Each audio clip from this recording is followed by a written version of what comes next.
اللهم صل على محمد وعلى آل محمد كما صليت على إبراهيم وعلى آل إبراهيم إنك حميد مجيد اللهم بارك على محمد وعلى آل محمد كما باركت على إبراهيم وعلى آل إبراهيم إنك حميد مجيد الحمد لله وحده الصلاة والسلام على من لا نبي بعده السلام عليكم ورحمة الله وبركاته। প্রিয় দর্শক, কাছে দূরে দেশ ও বিদেশে যে যেখানে অবস্থান করছেন সকলকে জানাই আমি আমার আন্তরিক সালাম, শুভেচ্ছা, অনেক অনেক অভিনন্দন। প্রিয় দর্শক, আমরা খুবই মূল্যবান সময়ের মধ্য দিয়ে অতিবাহিত করছি। প্রিয় দর্শক, এতটাই মূল্যবান, এতটাই গুরুত্বপূর্ণ সময় যে এই সময়গুলোকে যদি আমরা গাফিলতিতে কাটাই, যদি অলসতার মধ্য দিয়ে যদি আমরা এই গুরুত্বপূর্ণ সময়কে ব্যয় করি, তাহলে আমরা হয়ে যাব মাহরুম, আমরা হয়ে যাব বঞ্চিত। আমাদের মতন হতভাগা, দুর্ভাগা আর কে হবে? প্রিয় দর্শক, আল্লাহ সুবহানাহু ওয়া তাআলা রমজানুল মুবারক এই পবিত্র মাস দান করেছিলেন এই উম্মতের জন্য। উদ্দেশ্য ছিল একটাই, আর সেই উদ্দেশ্য হচ্ছে উম্মতে মুহাম্মদীর গুনাহ সমূহকে ক্ষমা করে দেওয়া, একেবারে নিষ্পাপ মাসুম করে দেওয়া। প্রিয় দর্শক, উম্মতে মুহাম্মদী বালেগ হওয়ার পর থেকে নিয়ে এ যাবৎ পর্যন্ত যত গুনাহ খাতা হয়েছে, যত পাপ হয়েছে, সেই গুনাহ হোক সগীরা অথবা কাবিরা, আল্লাহ সুবহানাহু ওয়া তাআলা সমস্ত গুনাহ থেকে ওই উম্মতে মুহাম্মদীকে মুক্ত করার জন্য, নিষ্পাপ বানানোর জন্য আল্লাহ সুবহানাহু ওয়া তাআলা এই রমজানুল মুবারক পবিত্র মাসকে তিনি দিয়েছিলেন। প্রিয় দর্শক, পবিত্র মাসের আজকে আমরা শেষ লগ্নে পৌঁছেছি, শেষ পর্যায়ে। আর হয়তো আমরা 5টা কি 6টা আমরা রোজা পাবো। প্রিয় দর্শক, এখনো পর্যন্ত যদি আমরা নিষ্পাপ হতে না পারি, এখনো পর্যন্ত যদি আমরা গুনাহ খাতা থেকে মুক্ত না হতে পারি, অর্থাৎ রোজা শেষ হওয়ার আগ পর্যন্ত, অর্থাৎ রমজানুল মুবারক শেষ হওয়ার আগ পর্যন্ত যদি আমরা নিষ্পাপ হতে না পারি, তাহলে আমাদের মতন হতভাগা কেউ হতে পারবে না।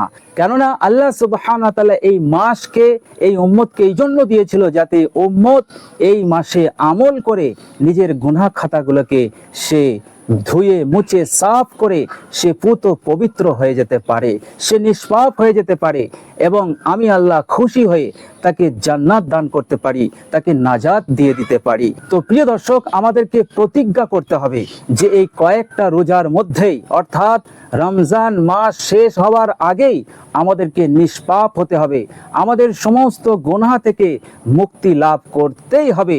এই প্রতিজ্ঞা আমাদেরকে নিতে হবে। প্রিয় দর্শক, শুধু প্রতিজ্ঞা নিলে হবে না, প্রতিজ্ঞা নেওয়ার সাথে সাথে আমাদের কিছু গুরুত্বপূর্ণ আমল করতে হবে, যে আমলগুলোর মাধ্যমে, যে আমলগুলোর বরকতে আল্লাহ সুবহানাহু ওয়া তাআলা আমাদের জীবনের সমস্ত গুনাহ খাতাকে তিনি ক্ষমা করে দেবেন। চাই ওই গুনাহ 80 বছরের হোক, 90 বছরের হোক, গুনাহ সাগীরা হোক, গুনাহ কাবিরা হোক, যত ধরনের গুনাহ আছে সমস্ত গুনাহ হতে আমাদেরকে পবিত্র হতেই হবে। প্রিয় দর্শক, সেই আমলগুলোর মাধ্যমে আমাদেরকে হতে হবে। প্রিয় দর্শক, আপনি যদি বলেন আমি আমল করব না, আমল না করে আমি নিষ্পাপ হতে চাই, প্রিয় দর্শক, এটা হচ্ছে বোকামির কথা, এটা একটা বোকা লোকের কথা। কেননা আপনি জমিতে ধান চাষ করেছেন, গম চাষ করেছেন, আলু চাষ করেছেন, অথবা কোনো সবজি চাষ করেছেন। আপনি চাষ করেছেন বলেই আপনি আশান্বিত হয়ে আছেন যে আমি ফসল পাবো। আপনি সকাল সন্ধ্যায় জমিতে যান, দেখভাল করতে যান যে আমি এই জমি থেকে ফসল পাবো, কেননা আপনি চাষ করেছেন, এই জন্য আপনি আশা বেঁধে আছেন। কিন্তু আপনি যদি চাষ না করেন, চাষ না করে যদি আপনি আশা করতে থাকেন, তাহলে এটা দুনিয়ার সকলেই আপনাকে বোকা বলবে, গোটা দুনিয়া আপনাকে খ্যাপা বলবে। আপনি চাষ করলেন না আর আপনি আশা করে আছেন এই জমি থেকে, এই ফাঁকা জমি থেকে আমার ফসল ফলবে, আমার ধান ফলবে, আমার আলু ফলবে, আমার গম ফলবে। এই আশা করা একটা বোকামি। তো প্রিয় দর্শক, তদ্রূপ আপনি আমল করবেন না, আর আমল না করে আপনার গুনাহ খাতা ক্ষমা হবে, আপনি নিষ্পাপ হবেন, এটাও হচ্ছে একটা বোকামির কথা। তো প্রিয় দর্শক, আমল আমাদেরকে করতেই হবে। তো প্রিয় দর্শক, আমল তো অনেক আছে, কিন্তু এই মহেন্দ্র ক্ষণে, এই গুরুত্বপূর্ণ সময়ে, যে সময় আমাদের কাছে খুবই কম, এই কম সময়ে আমাদেরকে এমন কিছু গুরুত্বপূর্ণ আমল করতে হবে যে আমলগুলো করলে অবশ্যই আমরা রোজা শেষ হওয়ার আগ পর্যন্ত আমরা নিষ্পাপ হয়ে যাব, আমরা মাসুম হয়ে যাব।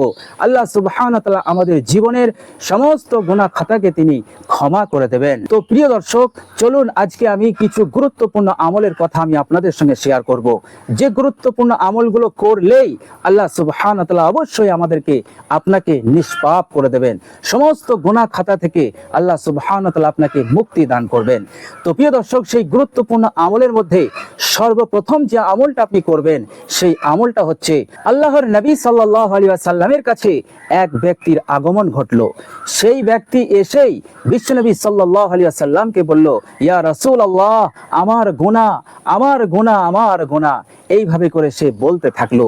আল্লাহর নবী সাল্লাল্লাহু আলাইহি সাল্লাম বললেন, তুমি তোমার গুনাহের জন্য ভয় করছো, তুমি এই দোয়াটি পাঠ করো।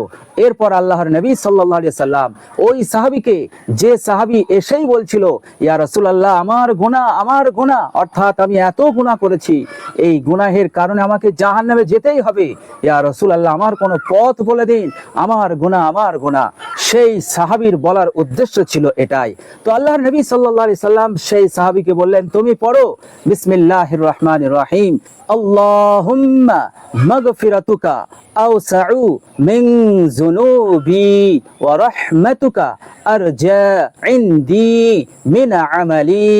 বিশ্বনবী সাল্লাল্লাহু আলাইহি ওয়াসাল্লাম যখনই এই দোয়াটা শিখিয়ে দিলেন, সেই সাহাবী সঙ্গে সঙ্গে গুনাহ থেকে মুক্তি লাভ করতে এই দোয়াটি পড়তে লাগলেন।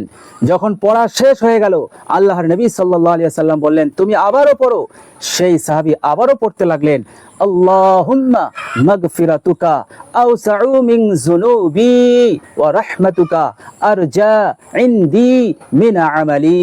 প্রিয় দর্শক, পড়া যখন শেষ হয়ে গেল, বিশ্বনবী সাল্লাল্লাহু আলাইহি সাল্লাম বললেন, তুমি আবারও পড়ো। সেই সাহাবী আবারও পড়লেন, আল্লাহুম্মা মাগফিরাতুকা আওসাউ মিন যুনুবি ওয়া রাহমাতুকা আরজা ইনদি মিন আমালি। এরপর বিশ্বনবী সাল্লাল্লাহু আলাইহি সাল্লাম বললেন, তুমি এবার উঠে পড়ো, ফাকাদ গফরাল্লাহু লাক, আল্লাহ সুবহানাহু ওয়া তাআলা তোমার জীবনের সমস্ত গুনাহ খাতাকে ক্ষমা করে দিয়েছেন। বলেন সুবহানাল্লাহ। তো প্রিয় দর্শক, এই মূল্যবান দোয়াটি আমাদেরকে পড়তেই হবে। আজ থেকে নিয়ে একেবারে রোজার শেষ পর্যন্ত, অর্থাৎ শেষ রোজা পর্যন্ত এই দোয়াটি আপনি পড়তে থাকুন। ইনশাআল্লাহ এই দোয়ার বরকতে বিশ্বনবী সাল্লাল্লাহু আলাইহি সাল্লামের জবান অবশ্যই আপনার জীবনের সমস্ত গুনাহ খাতা ক্ষমা হয়ে যাবে।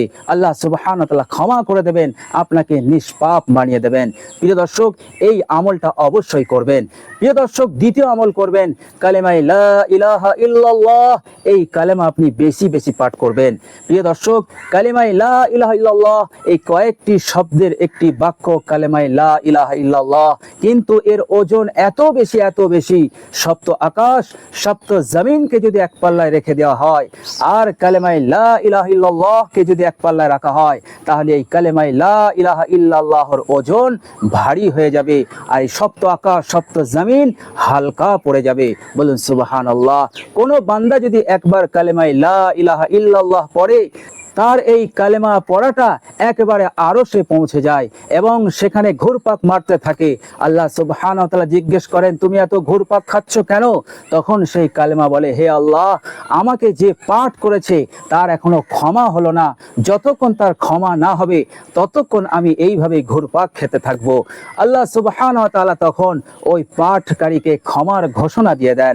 বলুন সুবহানাল্লাহ। তারপর ওই কালেমা স্তব্ধ হয়ে যায়। তো প্রিয় দর্শক, কালেমা লা ইলাহা ইল্লাল্লাহ এটিকে আপনি বেশি বেশি পড়ুন। প্রিয় দর্শক, এরপর আপনি বেশি বেশি পড়বেন আল্লাহু আকবার। আল্লাহু আকবার এই তাসবিহটি আপনি বেশি বেশি পড়বেন। হাদিস শরীফের মধ্যে এসেছে, বিশ্বনবী সাল্লাল্লাহু আলাইহি ওয়াসাল্লাম বলেছেন, আল্লাহু আকবার এটাকে তুমি 10 বার পড়ো। প্রত্যেকবার আল্লাহ সুবহানাহু ওয়া তাআলা তোমার তাসবিহর জবাব দেয়। আল্লাহ সুবহানাহু ওয়া তাআলা বলেন, আমার বান্দা আমার বরত্বের ঘোষণা দিয়েছে, আমার মহত্বের ঘোষণা দিয়েছে, তুমি 10 বার পড়বে, তো আল্লাহ সুবহানাহু ওয়া তাআলা 10 বার তোমার এই তাসবিহ পড়ার উত্তর এইভাবে দেন। আল্লাহর নবী সাল্লাল্লাহু আলাইহি ওয়াসাল্লাম তারপরে বললেন, তুমি পড়বে সুবহানাল্লাহ। প্রিয় দর্শক, সুবহানাল্লাহ এই তাসবিহটাকে আমাদেরকে বেশি বেশি পড়তে হবে, কেননা বিশ্বনবী সাল্লাল্লাহু আলাইহি সাল্লাম বলেছেন, তুমি যদি 10 বার পড়ো তা প্রত্যেকবারই আল্লাহ সুবহানাহু ওয়া তাআলা তোমার তাসবিহ পড়ার উত্তর দান করেন। আল্লাহ সুবহানাহু ওয়া তাআলা বলেন, আমার আমার বান্দা আমাকে ভালোবেসে আমার পবিত্রতার বর্ণনা দিয়েছে, আমার পবিত্রতার ঘোষণা দিয়েছে। আল্লাহ সুবহানাহু ওয়া তাআলা খুশি হয়ে তুমি 10 বার পড়ো তো 10 বার আল্লাহ সুবহানাহু ওয়া তাআলা এইভাবে উত্তর দেন। এরপর বিশ্বনবী সাল্লাল্লাহু আলাইহি সাল্লাম বললেন, তুমি 10 বার পড়বে আল্লাহুম্মা গফিরলি।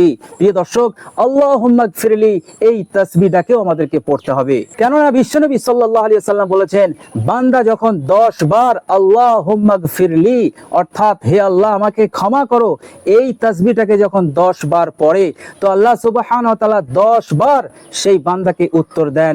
এইভাবে উত্তর দেন, হে বান্দা আমি তোকে ক্ষমা করে দিয়েছি। আবার যখন বান্দা বলে আল্লাহুম্মা গফিরলি, আল্লাহ সুবহানাহু ওয়া তাআলা আবারও বলেন, হে বান্দা তোকে আমি ক্ষমা করে দিয়েছি।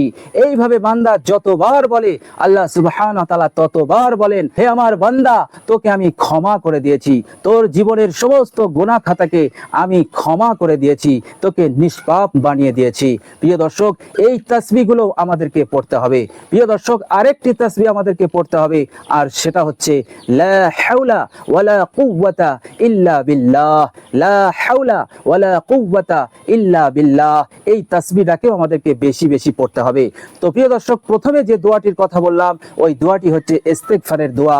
আপনি অবশ্যই ওই ইস্তেগফারের দোয়াটা পড়বেন। তাছাড়া আর যে তাসবিহগুলোর কথা বললাম এই তাসবিহগুলো অবশ্যই আপনি পড়বেন। প্রিয় দর্শক, হাতে সময় কম, এই কয়েক দিনের মধ্যেই আমাকে আপনাকে নিষ্পাপ হতেই হবে, সব ধরনের গুনাহ থেকে আমাদেরকে মুক্তি লাভ করতেই হবে এই সমস্ত আমল করার মাধ্যমে। তো প্রিয় দর্শক, আমরা সকলেই সতর্ক থাকব শয়তানের ওয়াসওয়াসায়, শয়তানের কুমন্ত্রণায় পড়ে আমরা যেন আমল থেকে আমরা যেন দূরে সরে না যাই। অবশ্যই আমরা এই আমলগুলো যেন করতে থাকি একেবারে রোজার শেষ দিন পর্যন্ত। তো প্রিয় দর্শক, আমরা সকলেই এই আমলগুলো করব ইনশাআল্লাহ।